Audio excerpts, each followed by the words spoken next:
Profesionales como usted pueden ayudarnos a entender qué está pasando con la humanidad, específicamente del tema que hoy día nos convoca, la cosificación del ser humano. ¿Cómo es que cosificamos al ser humano, psicólogo?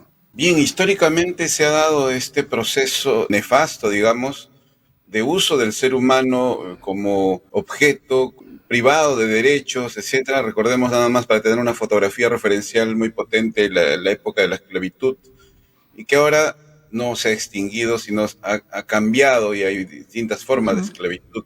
Empezando, por ejemplo, puede llegar a un ser humano a ser adicto a algo y pierde su libertad, hasta las más nefastas, que son justamente las de alguna forma de control de la humanidad, un control social, etcétera, que se da, por supuesto, y que en este caso justo planteábamos el tema porque está enlazado con la pérdida de derechos humanos, por ejemplo, saliéndonos de la Corte Interamericana del mismo.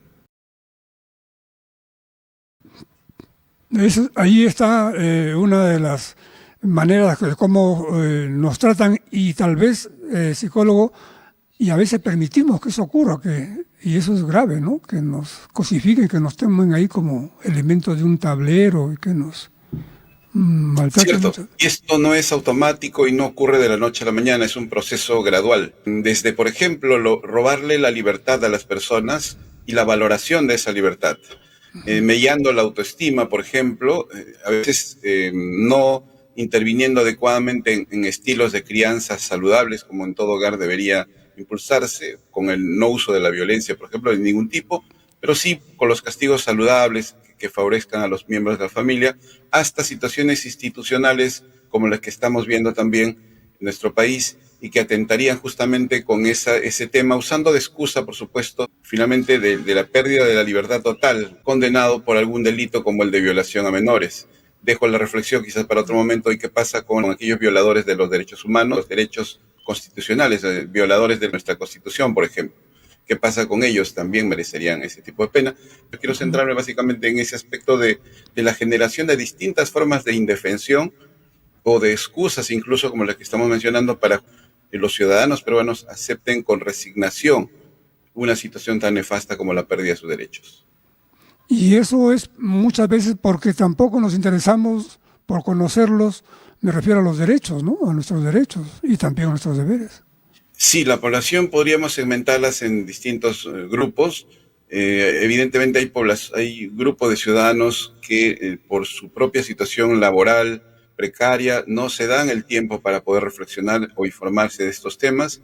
Hay otro grupo que pese a estar informados estarían más bien manipulados, no estarían ejerciendo su plena conciencia de Homo sapiens sapiens, como siempre repetimos para hacer énfasis en esa capacidad, en esa sabiduría que se tiene que cultivar permanentemente vía el pensamiento crítico, la buena información, etcétera, etcétera.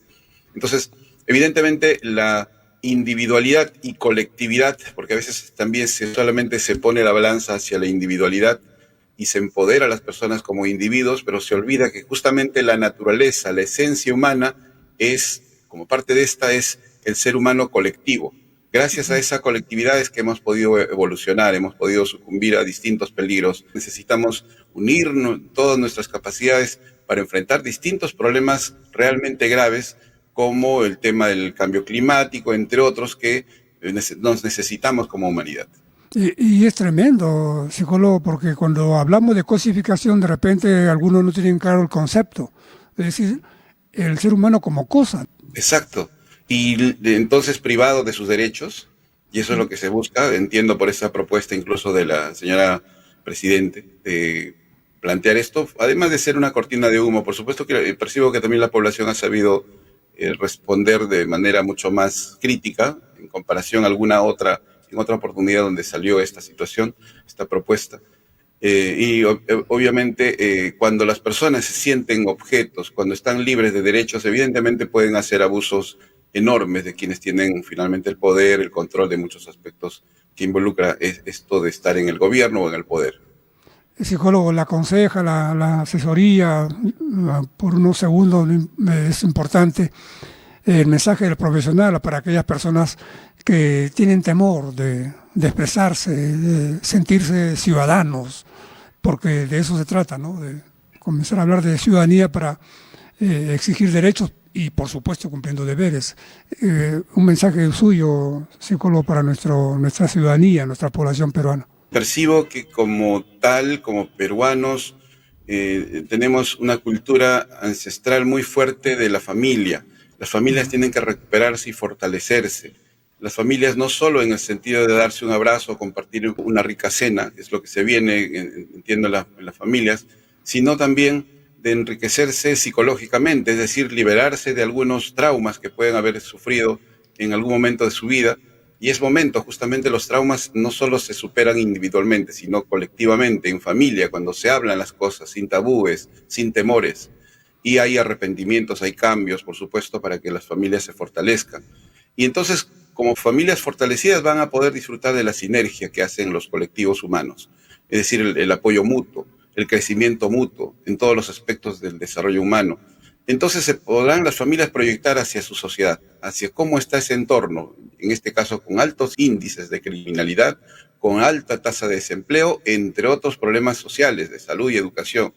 Entonces vamos a poder empezar a construir un entorno más fuerte, más saludable, con mayor incluso espíritu patriótico, que es tan importante en estos tiempos donde incluso se perciben políticas internacionales que pasan sin ningún filtro legal, sin ningún filtro, y los congresistas están ausentes cuando vienen leyes internacionales y simplemente se aplica rajatablas, porque estamos débiles como país, porque estamos débiles en muchos casos también como familias. Y eso es lo que invito desde la psicología a usarla. La psicología es una ciencia, por si acaso, hay muchas investigaciones y para eso están mis colegas, para eso estamos los psicólogos. La fantasía también es utilizada, ¿no?, para manipularnos y cosificarnos, a comprar, se ha dicho, a pensar en luces y serranar o cortar árboles. No entiendo a veces cómo la gente compra árboles plásticos y no poda, sino cercena todo un árbol, no entiendo. También estamos en una onda del consumismo, psicólogo. Y de cosificación de la naturaleza, como usted muy claramente Exacto. lo ha expresado. Muchas gracias, un fuerte abrazo a todos. Gracias, psicólogo. Muy bien, amigos. Hemos estado con el psicólogo Iván Terbullino de Burga. Él es psicólogo, perito judicial independiente y además director de pericias psicológicas. Qué bueno, ¿no?, cuando hay mentalidades y cerebros frescos que hablen sobre temas así de manera natural y advirtiendo y sugiriendo y poniendo el alerta